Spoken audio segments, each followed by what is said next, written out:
Gujarat police વડા વિકાસ સહાય દક્ષિણ ગુજરાતની મુલાકાતે સુરત આવી પહોંચ્યા હતા। સુરત પોલીસે બેડા દ્વારા તેમનું ભવ્ય સ્વાગત કરવામાં આવ્યું હતું। ગુજરાત પોલીસ વડા વિકાસ સહાય દ્વારા સુરત પોલીસ કમિશનર અને રેન્જ આઈજી સાથે બેઠક કરવામાં આવી હતી। પોલીસ વડા વિકાસ સહાય દ્વારા લોકસભા ઇલેક્શન શાંતિ રીતે પૂર્ણ કરાતા અધિકારીઓ સાથે બેઠક કરી તમામ સુરત પોલીસને અભિનંદન પાઠવ્યા હતા। સુરત પોલીસે કરોડોના ડ્રગ્સ પકડવામાં સફળતા પ્રાપ્ત કરી એ બદલ પણ સમગ્ર પોલીસ બેડાને અભિનંદન પાઠવ્યા હતા। ગુજરાતની અલગ અલગ એજન્સીઓએ કરોડો રૂપિયાનું ડ્રગ્સ ઝડપી પાડ્યું છે। ખાસ ગેંગ સામે ગુજરાત પોલીસ કડક કાર્યવાહી કરી છે। આગામી દિવસોમાં પણ આ મુજબ ગુનેગારો પર પોલીસ દ્વારા કાર્યવાહી કરી દોષિતો સામે આ કડક પગલાં લેવામાં આવશે તેમ તેમણે જણાવ્યું હતું। આપણે જાણીએ છીએ કે આ ડ્રગ્સના જે પ્રોબ્લેમ છે એ કોઈ સુરત શહેરનું પ્રોબ્લેમ નથી કે ગુજરાત રાજ્યનું પ્રોબ્લેમ નથી કે ભારત વર્ષનો પ્રોબ્લેમ નથી। આ તો ઇટ્સ એ ગ્લોબલ પ્રોબ્લેમ। એટલે આ જે લડાઈ છે એ વિશ્વ સ્તરીય લડાઈ છે અને એ લડાઈમાં ગુજરાત પોલીસના દરેક એકમ તરફથી ખૂબ સારી અને પ્રશંસનીય કામગીરી કરવામાં આવી છે। આ તબક્કે મને જણાવતા આનંદ થાય છે કે મોડલ કોડ ઓફ કન્ડક્ટ જ્યારથી ગુજરાત રાજ્યમાં આવ્યું લોકસભા ચૂંટણી અનુસંધાને ત્યારથી ગુજરાત પોલીસના અલગ અલગ એકમો તરફથી ખૂબ સારા એવા કેસીસ કરવામાં આવ્યા છે। 1000 કરોડથી વધુ પણ ડ્રગ્સ પકડવામાં આવ્યું છે અને અમુક જે ગેંગ્સ છે એ ગેંગનો પર્દાફાશ કરવામાં આવ્યું છે। એ જ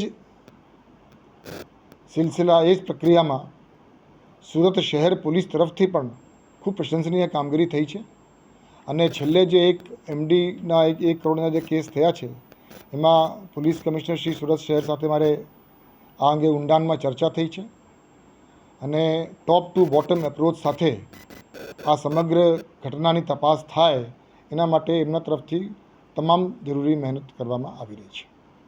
ધન્યવાદ। Thank you. સર, આજે સુરતની મુલાકાતે છે અને કઈ રીતે લોકસભા ઇલેક્શન પૂર્ણ થયું છે, કઈ રીતે પોલીસની કામગીરી? લોકસભા ચૂંટણી અનુસંધાને પ્રચાર અને મતદાનમાં સુરત શહેર પોલીસ અને સુરત રેન્જના અલગ અલગ એકમો તરફથી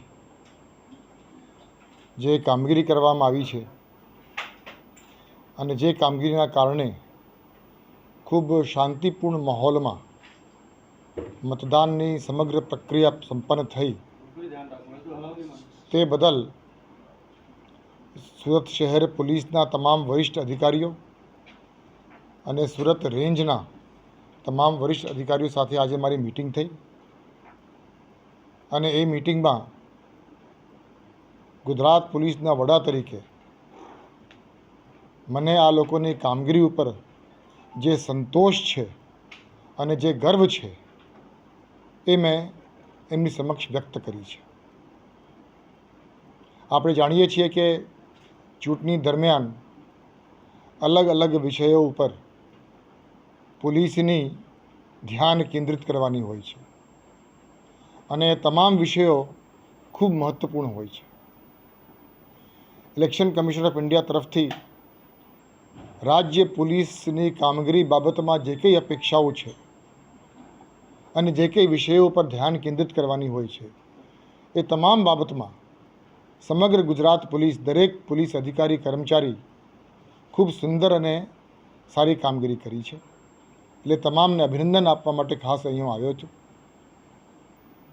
એની સાથે સાથે સુરત શહેર અને સુરત રેન્જના તમામ જિલ્લાઓના જે રાજકીય પક્ષના આગેવાનો છે અને જે મતદારો છે એ લોકોને પણ ગુજરાત પોલીસ વતી આભાર વ્યક્ત કરવા માગું છું। ગુજરાત રાજ્યમાં શાંતિપૂર્ણ માહોલમાં પ્રચાર અને મતદાનની પ્રક્રિયા પૂરી થઈ એ બદલ ગુજરાતના શાંતિપ્રિય લોકોને પણ આભાર વ્યક્ત કરીએ એ જરૂરી છે। પોલીસની કામગીરીની સાથે સાથે મતદારો તરફથી અને રાજકીય પક્ષો તરફથી, ખાસ કરીને રાજકીય પક્ષના નેતાઓ છે, આગેવાનો છે, એ લોકો તરફથી પણ અમારી અપેક્ષાઓ હોય છે.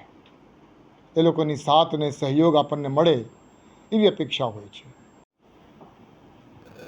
लोकसभा चुनाव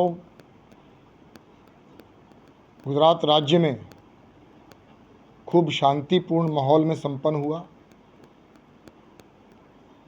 चुनाव के प्रक्रिया में जो प्रचार हुई, जो मतदान हुआ, उसमें गुजरात पुलिस की कामगिरी से मैं गुजरात पुलिस के HOPF head of police force की तरफ से मुझे बहुत संतोष है और बहुत गर्व है. इसी संतोष और इसी गर्व को व्यक्त करने के लिए आज मैं सूरत शहर आया हूँ और सूरत शहर पुलिस और सूरत रेंज पुलिस के वरिष्ठ अधिकारियों के साथ आज मैंने मीटिंग की. और इस मीटिंग में इलेक्शन कमीशन ऑफ इंडिया की ओर से जो भी मार्गदर्शन हमें मिली थी, जो भी आदेश हमको मिले थे, उन सब को ध्यान में रख के सूरत शहर पुलिस और सूरत रेंज पुलिस की ओर से जो सफलतापूर्वक कामगिरी करी गई है, उसके लिए मैंने उनको अभिवादन किया है, उनको धन्यवाद व्यक्त किया है, आभार व्यक्त किया है. और इस प्रचार के समय और मतदान के समय उनका जो अनुभव रहा है, उसका मैंने एक फीडबैक भी लिया और एक एक्सपीरियंस शेयरिंग सेशन भी 1 घंटे का मैंने किया था अधिकारियों के साथ. अधिकारी हमारे तो प्रशंसा के पात्र हैं, अच्छी कामगिरी उन्होंने की है, लेकिन उसके साथ ही साथ इस प्रेस कॉन्फ्रेंस के माध्यम से मैं सूरत शहर और सूरत रेंज के उन तमाम सभी राजकीय पक्ष के आगेवानों के, सभी राजकीय पक्ष के नेताओं का और सभी मतदारों का भी आभार व्यक्त करना चाहता हूँ. इस तरह की पूरी जो प्रक्रिया है वो इतने अच्छे ढंग से सफलतापूर्वक संपन्न करने में मतदारों का जो साथ और सहयोग पुलिस दल को मिला है वो प्रशंसनीय है. और उसके लिए मैं खास आभार व्यक्त करना चाहता हूँ कि आपके साथ और सहयोग से हम लोग साथ मिलके लोकशाही के इस पर्व को बहुत ही शांतिपूर्ण ढंग से गुजरात राज्य में संपन्न कर पाए हैं. धन्यवाद. रिपोर्टर अरविंद राठौड़, जनादेश न्यूज, सूरत.